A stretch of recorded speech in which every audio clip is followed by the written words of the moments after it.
Welcome back. President Trump's immigration crackdown is taking shape across the country. Federal officials ramped up arrests over the weekend, and they say more are on the way. And Chicago is just one of the cities that's been the target of recent immigration arrests, and Trump's new border czar was there to oversee the operation. CBS News Chicago's Asal Rezaei reports from the Windy City. We're expecting federal agents to continue making arrests in the city over the next couple of days. We know right now their mission is to detain any undocumented people that have active warrants. They began those arrests yesterday, and those will continue. Here's a look at President Donald Trump's new border czar, Tom Homan, on the ground in Chicago. We know the targeted arrests began before dawn Sunday and went on into the late morning. One seems to be a collective federal effort. Immigration and Customs Enforcement agents joined by the DEA, FBI, ATF, Border Patrol, and U.S. Marshals. Right now, it's unclear how many people they arrested in Chicago, who those people are, and what crimes they're accused of. Chicago police tell us, though, they did not assist. That's in accordance with local law. Here's what Homan said about the latest crackdown, followed by 22nd Ward Alderman Michael Rodriguez. But you're going to see the numbers steadily increase, the number of arrests nationwide, as we open up the aperture. The fact is that these fearful raids, these sinister raids, are unjust, and they're causing mayhem in our communities. Governor J.B. Pritzker speaking out to the confusion local leaders are facing from the feds, saying he supports the deportation of undocumented people that are convicted of violent crimes. Mayor Brandon Johnson highlighting that it's imperative Chicagoans know their constitutional rights. We've reached out to ICE this morning to see if they've made any arrests on this Monday. So far, we have not heard back. Reporting in Chicago, I'm Asal Rezaei, CBS News. We're going to move on to Capitol Hill now, where senators will vote on if to confirm President Trump's Attorney General pick, Pam Bondi, on Wednesday. On Thursday, they'll hold hearings for FBI Director pick Kash Patel. In the meantime, the Department of Justice is undergoing a lot of policy changes. CBS News Department of Justice reporter Jake Rosen joins us live with the latest. Jake, thank you for being with us today.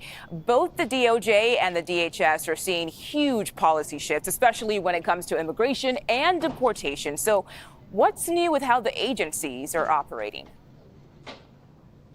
So in a memo sent out last week by interim deputy director of the Department of Justice, Emil Bove, who was an attorney for Donald Trump back in that New York court case early last year, he set out strict guidelines for how the Department of Justice should move forward in terms of these deportations and targeted arrests, as they're being called, going forward into the next couple of weeks. The big thing, as we know, that Donald Trump has said out loud, would be mobilizing resources from across the government to, while these government agencies have to stay in their lanes, assist in what they're doing.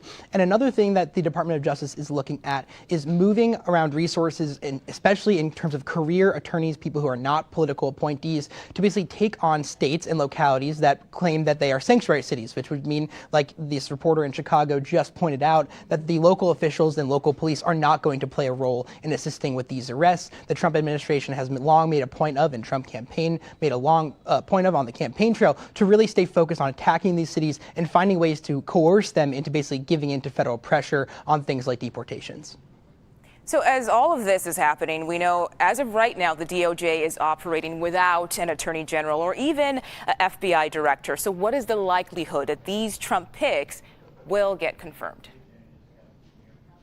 Well, in terms of Pam Bondi, who is very likely to be the next Attorney General of the United States, she was the Attorney General back in Florida and a longtime supporter of Donald Trump going back to 2015 and 2016. She is very likely to be confirmed. And while the hearing that she had a couple of weeks ago on Capitol Hill was a little contentious among Democrats, among Republicans, there's basically anonymous agreement of what role she should be, especially coming out of that Matt Gaetz appointment and kind of collapse of his pick as Attorney General back in November and December. Now, in terms of Kash Patel, things are a little bit different. That process has been slowed down. There are a lot of skeptics within the Senate Judiciary Committee around Kash Patel and how his nomination should proceed. He's, again, another longtime ally of Donald Trump, but with more extreme views on things like what we saw last week with the mass pardons of January 6th rioters. That's something that he has long called for, in addition to potentially going after Democrats should he get put in place at the FBI. He's been a longtime critic of Democrat politicians, Democrat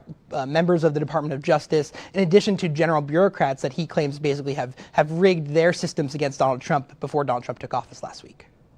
All right, Jake. So as you said there, we know Pam Bondi likely to get confirmed. But in the meantime, the DOJ handling a lot of new policy changes. So how are they doing that, given the vacuum in leadership as we wait for these confirmation hearings to take place? Well, there are temporary appointees in place who are doing Donald Trump's bidding already. And while Pam Bondi is expected to take over potentially at some point this week, we'll have to see how that plays out specifically. But there are already things underway. Some of those things are, again, like what we just talked about, with basically getting the ball moving on how the federal government is going to be involved in these mass deportation and targeted arrest efforts of legal migrants who have criminal records.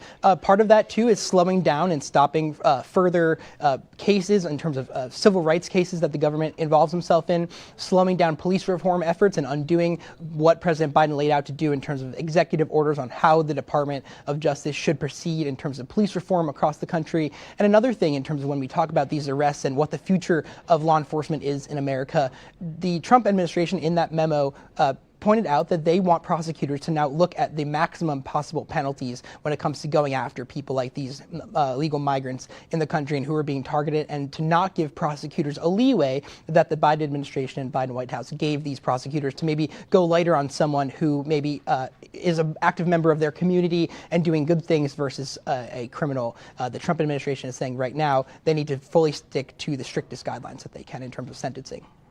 Okay, CBS News Department of Justice reporter Jake Rosen, thank you so much for your time today.